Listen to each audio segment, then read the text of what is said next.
বাংলাদেশের মাটিতে কি সত্যি মার্কিন সামরিক ঘাঁটি তৈরি হতে যাচ্ছে? এই প্রশ্ন এখন শুধু রাজনৈতিক বিতর্কই নয়, বরং দেশের ভবিষ্যৎ নিরাপত্তা, কূটনীতি ও ভূরাজনীতির সঙ্গে জড়িয়ে পড়া এক বিস্ফোরক আলোচনায় পরিণত হয়েছে। সামাজিক যোগাযোগ মাধ্যমে ছড়িয়ে পড়েছে একের পর এক দাবি, পাল্টা দাবি, ষড়যন্ত্র তত্ত্ব ও বিভ্রান্তিকর তথ্য। কখনো বলা হচ্ছে বাংলাদেশকে ব্যবহার করে যুক্তরাষ্ট্র বঙ্গোপসাগরে নতুন শক্তির ভারসাম্য তৈরি করতে চায়। আবার কখনো দাবি ওঠে চীন ও ভারতের প্রভাব ঠেকাতে ওয়াশিংটনের সামরিক উপস্থিতি একমাত্র পথ। আর এই বিতর্ককে আরও উস্কে দিয়েছে শেখ হাসিনার সেই বহুল আলোচিত বক্তব্যটি।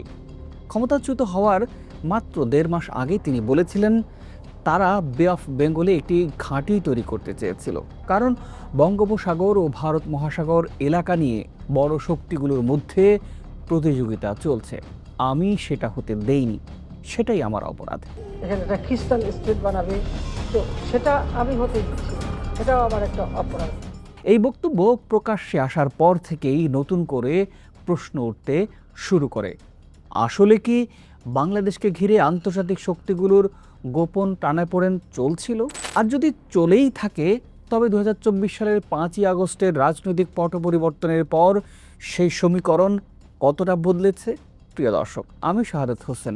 আজ আমরা উন্মোচন করব সেই নেপথ্যের সমীকরণ। আশা করি শেষ পর্যন্ত সাথেই থাকবেন, নিশ্চয়ই জানতে পারবেন নতুন কিছু। তো চলুন শুরু করা যাক। সম্প্রতি সামাজিক যোগাযোগ মাধ্যমে বিএনপি নেতা সালাউদ্দিন আহমেদের একটি কথিত মন্তব্য ছড়িয়ে পড়ে। সেখানে দাবি করা হয় বাংলাদেশকে চীন ও ভারতের আগ্রাসন থেকে রক্ষা করতে মার্কিন ঘাঁটি তৈরির বিকল্প নেই। এই ফটোকার্ডটিতে স্বরাষ্ট্রমন্ত্রীর ছবি ব্যবহার করে এমনভাবে উপস্থাপন করা হয় যেন এটি একটি বাস্তব রাজনৈতিক বক্তব্য। মুহূর্তেই এটি ভাইরাল হয়ে যায়, শত শত মানুষ এটিকে বিশ্বাস করে শেয়ার করতে থাকে। কিন্তু অনুসন্ধানে দেখা যায় এই পুরো বিষয়টি ছিল ভুয়া এবং বিভ্রান্তিকর।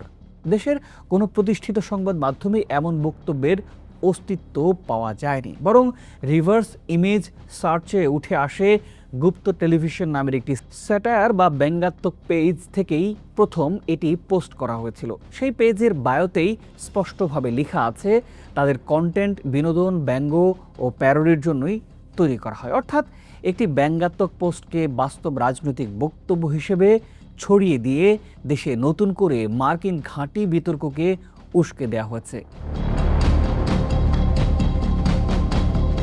কিন্তু প্রশ্ন হচ্ছে, কেন বারবার বাংলাদেশকে ঘিরে মার্কিন সামরিক ঘাঁটির আলোচনা সামনে আসে? এর উত্তরে লুকিয়ে আছে বঙ্গোপসাগরের ভূ রাজনৈতিক গুরুত্বে।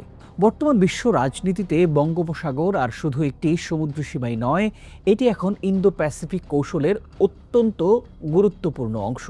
বিশ্বের অন্যতম ব্যস্ত বাণিজ্যিক নৌপথ, জ্বালানি পরিবহনের করিডোর ও সামরিক কৌশলগত অবস্থানের কারণে এই অঞ্চল নিয়ে যুক্তরাষ্ট্র, চীন, ভারত সবাই নিজেদের প্রভাব বাড়াতে চাইছে। চীন এরই মধ্যে ভারত মহাসাগর জুড়ে তাদের স্ট্রিং অফ পার্লস কৌশলের অংশ হিসেবে বিভিন্ন বন্দর ও সামরিক সুবিধা তৈরি করেছে। পাকিস্তানের গাওয়াদার, শ্রীলঙ্কার হাম্বানটোটা, মিয়ানমারের কিয়াকফিউ, এই সবগুলোই সেই বৃহৎ পরিকল্পনারই অংশ হিসেবেই দেখা হয়। ফলে যুক্তরাষ্ট্র এই অঞ্চলে নিজেদের উপস্থিতি শক্তিশালী করতে এখন মরিয়া। আর ঠিক সে কারণেই বাংলাদেশের ভৌগোলিক অবস্থান এতটা গুরুত্বপূর্ণ। বাংলাদেশ দক্ষিণ এশিয়া ও দক্ষিণ পূর্ব এশিয়ার সংযোগ স্থলে অবস্থিত।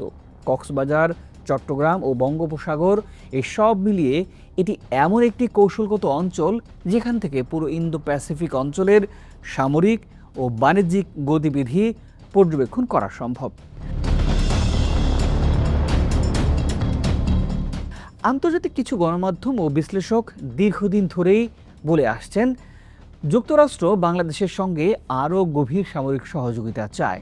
বিশেষ করে ইরান সংকট, চীন যুক্তরাষ্ট্র প্রতিযোগিতা ও ভারত মহাসাগর অঞ্চলে উত্তেজনা বাড়ার পর ওয়াশিংটনের দৃষ্টিতে বাংলাদেশের গুরুত্ব অনেকটাই বেড়েছে। এই প্রেক্ষাপটে আবার সামনে এসেছে আকসা চুক্তির আলোচনা। আকসা হলো acquisition and cross servicing agreement. এই ধরনের চুক্তির মাধ্যমে যুক্তরাষ্ট্রের মিত্র বা অংশীদার দেশগুলোর বিমানবন্দর, নৌঘাঁটি বা সামরিক স্থাপনা ব্যবহার করে রিফুয়েলিং, লজিস্টিক সাপোর্ট এবং সামরিক সরঞ্জাম আদান প্রদানের সুযোগ পাওয়া যায়। বিশ্লেষকদের মতে যদি বাংলাদেশ কখনো এমন চুক্তিতে যায় তাহলে কক্সবাজার বা ঢাকার সামরিক ও বেসামরিক অবকাঠামো যুক্তরাষ্ট্রের জন্য কৌশলগতভাবে গুরুত্বপূর্ণ হয়ে উঠতে পারে। যদিও এখন পর্যন্ত বাংলাদেশ সরকার আনুষ্ঠানিকভাবে এমন কোনো সামরিক ঘাঁটি স্থাপনের অনুমতি দেয়নি।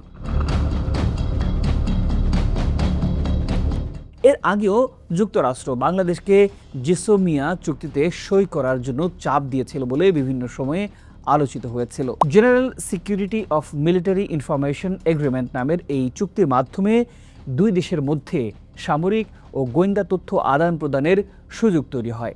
কিন্তু বাংলাদেশের নীতি নির্ধারকরা বারবারই একটি বিষয় স্পষ্ট করেছেন, বাংলাদেশ সবার সঙ্গে বন্ধুত্ব, কারোর সঙ্গে বৈরিতা নয়, এই নীতিতেই এগোতে চায়। অর্থাৎ কোনো পরাশক্তির সামরিক বলয়ের অংশ হওয়ার পরিবর্তে ভারসাম্যপূর্ণ কূটনীতি ঢাকার অন্যতম মূল কৌশল। আর এ কারণেই রাজনৈতিক পরিবর্তনের পরও অন্তর্বর্তী সরকার থেকে শুরু করে বর্তমান নেতৃত্ব পর্যন্ত বারবার বলা হয়েছে বাংলাদেশের মাটি কোনো বিদেশি শক্তির সামরিক স্বার্থে ব্যবহার করতে দেয়া হবে না। তবে বাস্তবতা হলো ভূরাজনীতির খেলায় শুধু ঘোষণাই শেষ কথা নয়। বাংলাদেশ এখন এমন একটা অবস্থানে দাঁড়িয়ে আছে যেখানে চীন, ভারত, যুক্তরাষ্ট্র এই তিনটি বড় শক্তি দেশটিকে নিজেদের কৌশলগত অংশীদার হিসেবেই দেখতে চায়।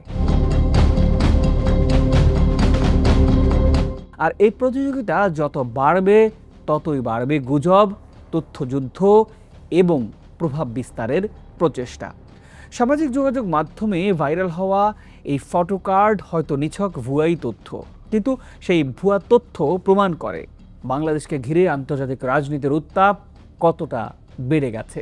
কারণ এখন শুধু প্রশ্ন একটি ঘাঁটি নিয়েই নয়, প্রশ্ন হলো পরিবর্তিত বিশ্ব রাজনীতিতে বাংলাদেশ কি নিরপেক্ষ অবস্থান ধরে রাখতে পারবে, নাকি একসময় বড় শক্তিগুলোর প্রতিযোগিতার কেন্দ্রবিন্দুতে পরিণত হবে বঙ্গোপসাগরের এই ছোট্ট কিন্তু অত্যন্ত গুরুত্বপূর্ণ দেশটি।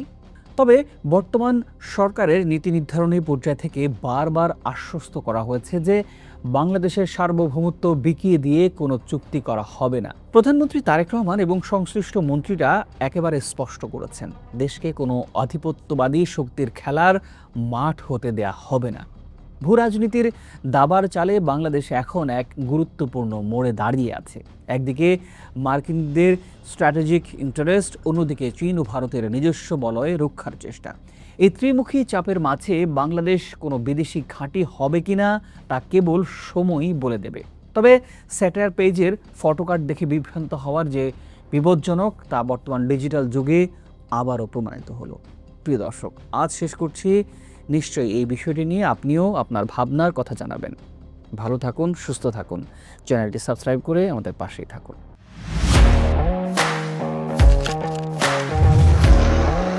প্রফেশনাল স্টুডিও খুঁজছেন? ঢাকার প্রাইম লোকেশন নয়াপল্টনে দেশ সমাচার স্টুডিও আপনার কন্টেন্ট প্রোডাকশনের নির্ভরযোগ্য ঠিকানা।